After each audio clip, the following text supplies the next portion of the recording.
Sandmouse's Soup, a story about sharing every day of the week in Hawaii, illustrated by Alvina, Kwong.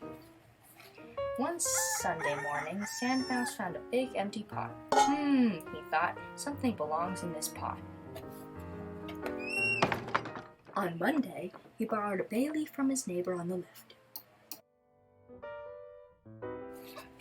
On Tuesday, he borrowed a clove of garlic and a small head of cabbage from his neighbor on the right.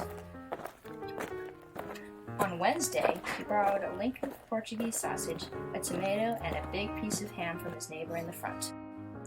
On Thursday, he borrowed chicken broth, kidney beans, a small bag of spices, and olive oil from the little store on the corner. On Friday, he borrowed one medium onion, a carrot, a potato, watercress, and a small bunch of parsley from the farmer across the street.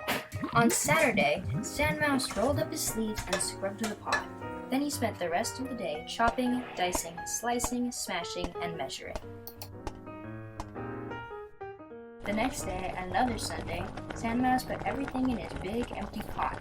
Now things bubbled and boiled and simmered. He left to say mahalo to his neighbor on the left, his neighbor on the right, his neighbor in the front, the store manager, and the farmer. And that afternoon, they shared the best soup ever.